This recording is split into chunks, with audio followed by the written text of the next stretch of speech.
பொதுவாக கோரிக்கைகள் உங்களுக்கு இப்போ அரசு ஊழியர்கள் இப்போ கூட இந்த ஓய்வூதிய திட்டத்தில் 13,000 கோடி அளவுக்கு முதல்வர் அவர்கள் செஞ்சுருக்காங்க.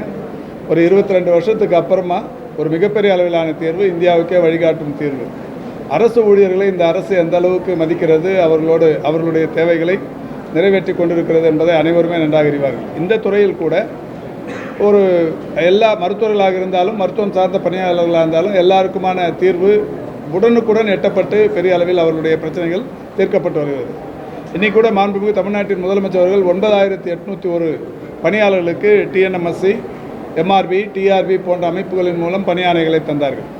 அதில் மட்டுமே 3,004 பேர் மக்கள் நல்வாழ்வுத்துறையைச் சேர்ந்தவர்கள், குறிப்பாக கிராம சுகாதார செவிலியர்கள்.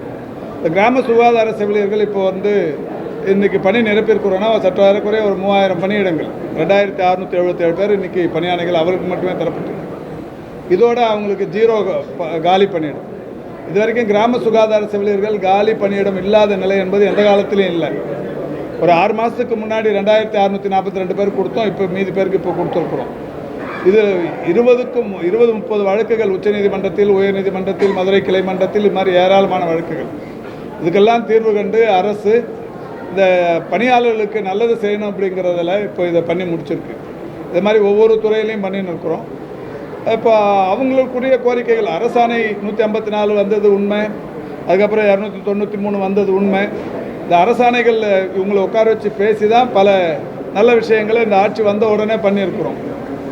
அதில் எல்லாருமே ஓரளவுக்கு நிறைவாக தான் இருக்கிறாங்க. 1-2 இன்னும் நிறைவேற்றணும் அப்படிங்கிற மாதிரியான கோரிக்கை வச்சுருக்காங்க. அதில் பிரதானமாக அவங்க சொல்கிறது, இந்த 3,000 ரூபாய் அனைத்து மருத்துவர்களுக்கும் ஒரு அது என்ன அலவன்ஸுங்கிற மாதிரி ஒரு 3,000 ரூபா எல்லா மருத்துவர்களுக்கும் கொடுத்தாங்க. அப்போ கொடுக்குறப்ப என்ன சொல்லி கொடுத்தாங்கன்னா, இந்த மலைப்பகுதிகள் கொஞ்சம் கடினமான இடங்களில் பணியாற்றுவர்களுக்கு 3,000 ரூபான்னு சொல்லி கொடுத்தாங்க. இப்போ இந்த மருத்துவர்களுடைய கோரிக்கை எல்லாருக்குமா அது தரணுங்கிறது ஒரு ஸ்பெசிஃபை பண்ணி இப்போ மலைப்பகுதிகளில் பழங்குடியினருக்கு சர்வீஸ் பண்ணுற மருத்துவர்களுக்கு கொடுத்த அந்த 3,000 ரூபாயை எங்களுக்கும் கொடுன்னு கேட்குறாங்க. முதல்வரிடத்தில் சொல்லியிருக்கிறோம், அதுக்கான இது நடந்துருக்கு. இதுக்கு இடையில தான் அவங்க இந்த கவன ஈர்ப்பு இது நடத்தியிருக்காங்க. அதை நான் தவறுன்னு சொல்லலை. ஆனாலும் அவர்களையும் அழைத்து அந்த அரசு பேசும்.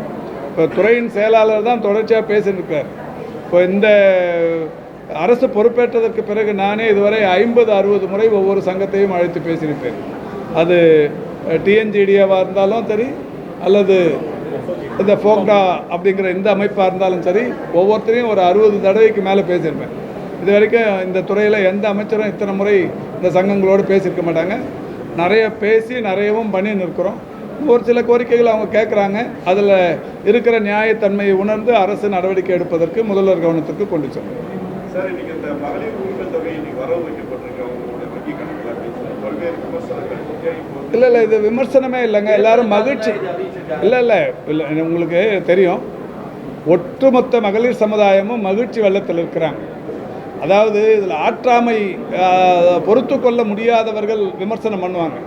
அது குறித்து கவலை கொள்ள வேண்டிய அவசியமே இல்லை. என்னென்னா, 1,31,00,000 பேருக்கு இன்றைக்கி 1000 ரூபா மகளிர் உரிமை தொகை தரப்பட்டு வருகிறது.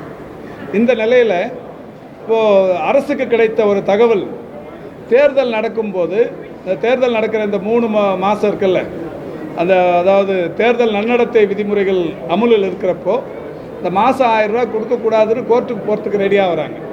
ஸோ இந்த 3 மாதம் அந்த 1000 ரூபா கொடுக்கலன்னா, இப்போ ஒரு 3 வருஷமாக கொடுத்துன்னு இருந்துட்டு இடையில இந்த தேர்தல் காலத்தில் 3 மாதமாக கொடுக்கலன்னா அவங்களுக்கு பாதிப்பு ஏற்பட்டுருமே அப்படிங்கிற ஒரு தாய்மை உள்ளத்தோடு முதல்வர் அவர்கள் அந்த 3 மாதத்துக்குள்ளே அந்த பணத்தை 3000 ரூபாயும் இந்த ஒரு சிறப்பு ஒரு வகையாக இந்த கோடை சிறப்பு ஊதியம் திட்டமாக ஒரு 2000 ரூபாயும் சேர்த்து 5000 ரூபா கொடுத்துருக்குறாங்க.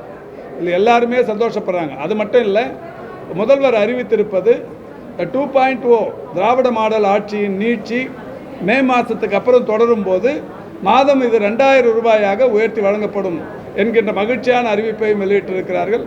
ஒட்டுமொத்த தாய்மார்களும் மகிழ்ச்சியோடு இருக்கிறார்கள். 1-2 பேர் வயிற்றெரிச்சலோடு இருப்பதில் அதில் ஒன்றும் பெரிய விஷயம் இல்லை. செய்திகளை உடனுக்குடன் தெரிந்து கொள்ள கீழ்கண்ட கேபிள் மற்றும் டிடிஹெச் நெட்வொர்க்குகளில் எம்நாடு செய்தி தொலைக்காட்சியை காணுங்கள். பாதகம் செய்பவரை கண்டால் நாம் பயம் கொள்ளலாகாது பாப்பா. மோதி மிதித்து விடு பாப்பா, அவர் முகத்தில் உமிழ்ந்து விடு பாப்பா.